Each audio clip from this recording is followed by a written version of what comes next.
Hello friends, myself Gandhar Kumar. I am taking electrical machine for the mechanical engineers. Now we are discussing about the various characteristics of different DC motors. In the previous lecture, we are discussing about the torque equation and the EMF equation of the DC machines. Now on that basis, some characteristics are to be formed, and these characteristics will be associated with the different types of connections of different motors, and they automatically the characteristics will be varied. And characteristics are the most important parameter. On that basis, we have to decide about the motor, that which motor will be applicable for which type of application. Now we will start this one. Generally, three characteristics curves are considered important for DC motors, which are first is the torque versus armature current, second speed versus armature current, and third one is the speed versus torque. These are explained below for each type of DC motor. These characteristics are determined by keeping the following two relations in mind.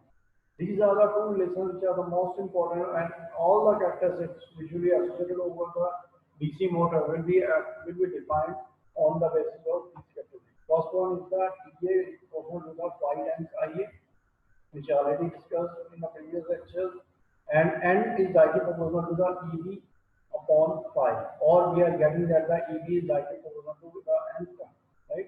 So, but over here we are just looking on this side that there is a major parameter will be focused on the torque, speed, and the armature current. So we are making the equation in respect of the torque and the armature current. These above equations can be studied at EMF and the EMF equation of the DC machine. For a DC motor, magnitude of the back EMF is given by the same EMF equation of a DC generator, that is EB equal to P phi N Z upon 60A. For a machine, E, Z, and A are constant, therefore N is proportional to the EB upon phi. Whenever we are just looking over the generator side, then this EB will be replaced by the EG. There is no other changes are there. First characteristics stand for the DC series motor. We are taking over under this one, torque versus armature current. This characteristic is also known as electrical characteristics. We know that torque is directly proportional to the product of armature current and the field flux. So TA is directly proportional to the phi times IA. In DC series motor, field winding is connected in series with the armature. So IA is directly equal to the IF. Therefore, before magnetic saturation of the field, flux phi is directly proportional to the IA. Before magnetic saturation. Be careful about this word, because before this one it will be constant, but afterward this will be varied. Hence, before magnetization saturation, TA is directly proportional to the IA square. Therefore, the TA-IA curve is parabola for smaller values of IA. After magnetic saturation of the field for flux phi is independent of the armature current IA. Therefore, the torque varies proportional to IA only. So, T is directly proportional to IA. Therefore, after magnetic saturation, TA-IA curve becomes a straight line. The shaft torque is less than armature torque due to stray losses, and the curve TSH versus IA lies slightly lower than the previous one. In DC series motor, prior to magnetic saturation, torque increases as the square of armature current. These motors are used where high starting torque is required as for the application. Second characteristic is the speed versus armature current. We know the relation N is directly proportional to EB upon phi. For small load current and hence for small armature current, change in back EMF is small and it may be neglected. Hence, for small current, speed is inversely proportional to phi. As we know, flux is directly proportional to IA, speed is inversely proportional to IA. Therefore, when armature current is very small, the speed becomes dangerously high. That is why a series motor should never be started without applying any mechanical load. So be careful about this thing while you are using a series motor. But at heavy load, armature current IA is large and hence speed is low, which results in decreased back EMF. Due to decreased back EMF, more armature current is allowed to pass from the motor. Third characteristic is the speed versus torque. This characteristic is also called as mechanical characteristics from the above two characteristics of DC series motor. It can be found that when speed is high, torque is low, and vice versa. So under this one, we are finding that all three characteristics will be needed over here for the DC series motor. Whenever we have to find out on the first characteristic, torque versus armature current, it will be linearly increases either for the armature torque or for the soft torque.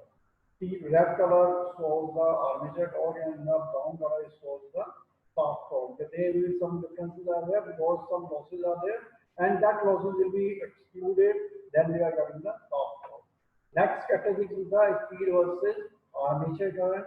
It will be indicated that the torque, that the speed is inversely proportional to the armature current. So this curve will be indicated in a inversely and the it will follow a parabolic type of structure. Next characteristic is the speed versus torque characteristic. It will indicate again the same nature because the torque is inversely proportional to the speed in case of the DC series motor. And it is the main reason that why we are opting the series motor to apply at a load where the high starting load will be needed for the motor. Next will be the characteristics of the DC shunt motor. Same kind of characteristics are there, torque versus armature current characteristics. In case of DC shunt motor, we can assume the field flux phi to be constant.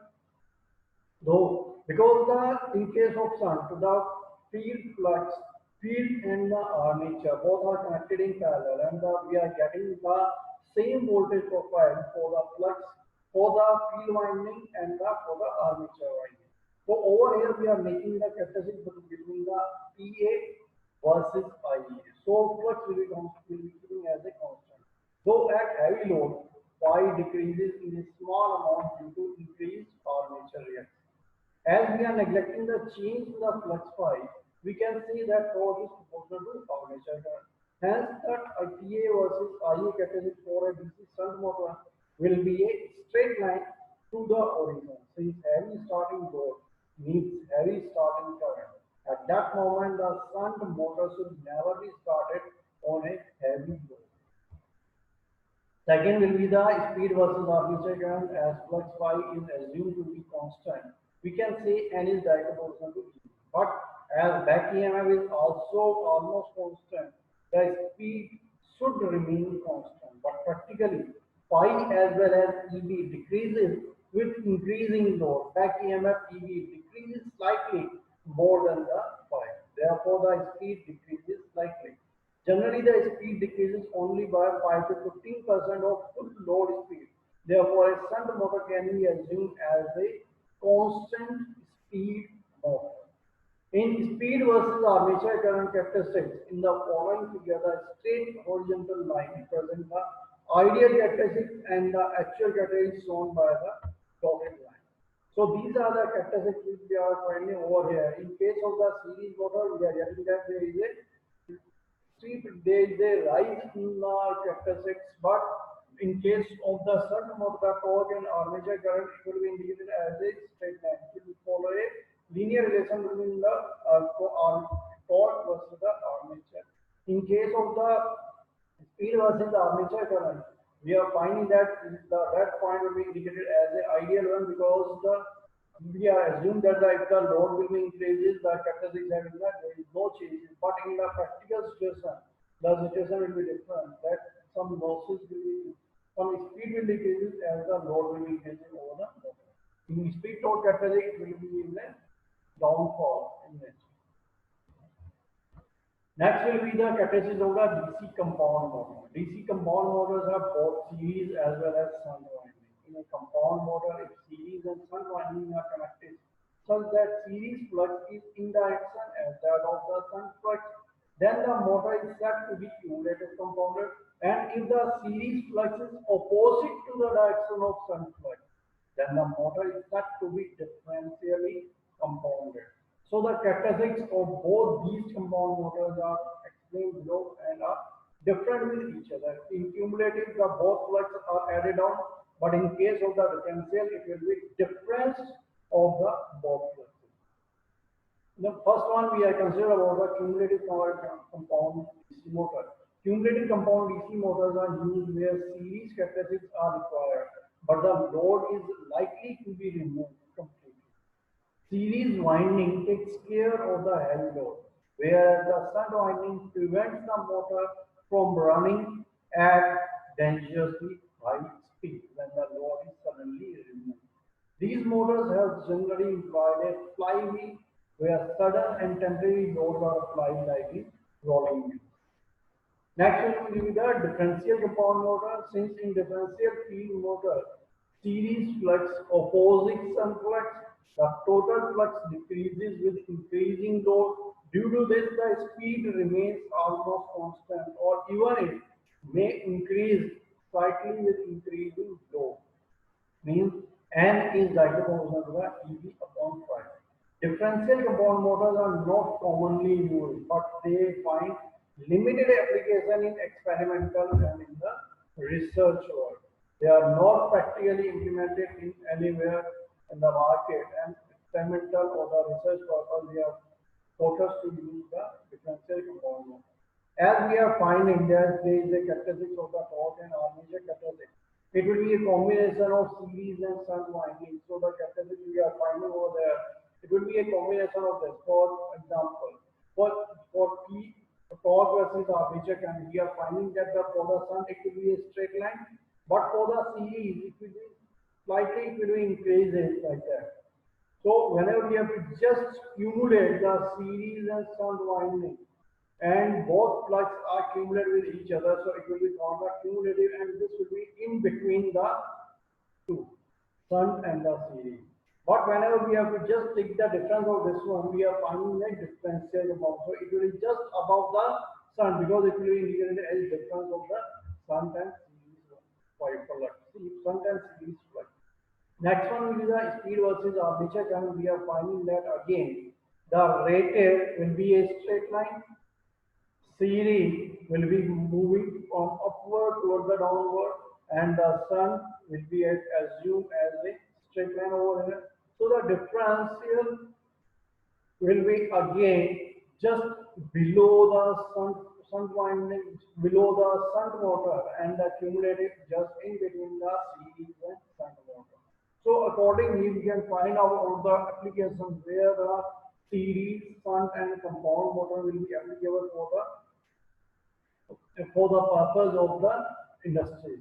So we have to just concentrate on the characteristics, and we can easily identify that which type of motor can be applicable for which type of application for the industrial point of view. So these are the ending of the characteristics, machines characteristics.